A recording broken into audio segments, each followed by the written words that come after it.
ఏమనుభవం ఉందని చెప్పని బిఆర్ నాయుడు గారిని టీటీడీ చైర్మన్గా పెట్టుకున్నారు మీరు. మీకు వాళ్ళకు ఉన్నటువంటి లావాదేవీలు ఏంటి? ఆయన మీ గురించి బాకు ఊదారనా, పబ్లిసిటీ బాగా ఇచ్చారనా ఎలక్షన్స్ ముందు?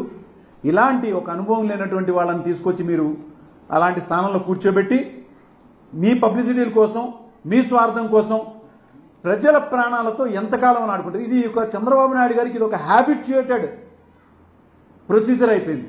ఆయన ఎప్పుడు అధికారంలో ఉన్నా ఆ రోజున గోదావరి పుష్కరాల్లో కూడా వాళ్ళ కుటుంబ పరంగా వచ్చి అక్కడ స్నానం ఆచరించాలంటే ఒక ముఖ్యమంత్రి ఏదన్నా ఒక పవిత్రమైన కార్యం చేస్తే ఎవరి కోసం చేస్తారంటే చేస్తే తన స్వార్థం కోసం చేయాలి, లేదా ప్రజల కోసం చేయాలి.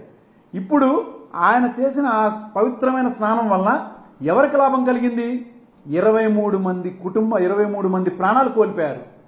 ఎంత బాధ అనిపించింది! ఎన్ని కుటుంబాలు ఆ రోజు ఆ యొక్క పవిత్రమైన స్నానం గురించి వచ్చి వాళ్ళు ఆ విధంగా ప్రాణాలు కోల్పోవడం అనేది. పోనీ నీ మీటింగులకు వచ్చిన వాళ్ళకి ఏమన్నా ఎక్కడైనా కూడా సెక్యూరిటీ ప్రాపర్గా ఉంటుందా?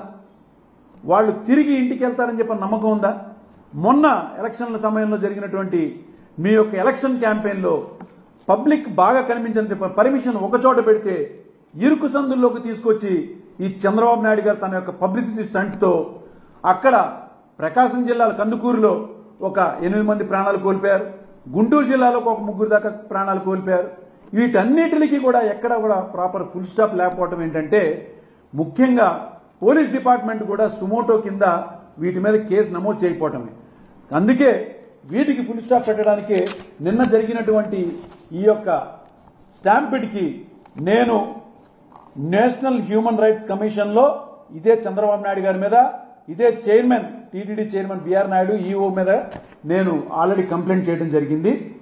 వీళ్ల మీద కరెక్ట్ యాక్షన్ తీసుకోవాలని, అట్లానే మినిస్ట్రీ ఆఫ్ హోమ్ అఫైర్స్ అయినటువంటి అమిత్ షా గారికి కూడా నేను దీనికి మెయిల్ పెట్టి ఆయనకి కంప్లైంట్ రాయడం జరిగింది. అట్లానే ప్రెసిడెంట్ ఆఫ్ ఇండియాకి కూడా మేము దీని మీద లెటర్స్ రాసి తప్పనిసరిగా ఈ ప్రభుత్వం యొక్క నిర్లక్ష్య ధోరణిని అడ్డుకోవాలని చెప్పని, ముఖ్యమంత్రిగా ఈ యొక్క చంద్రబాబు నాయుడు ప్రజల యొక్క సంక్షేమం కోసం పనికిరాడని చెప్పని, ఆయన్ని ఈ యొక్క పదవి నుంచి దిగిపోవాలని చెప్పని మేము డిమాండ్ చేస్తూ వాళ్ళకి లెటర్లు రాయడం జరిగింది.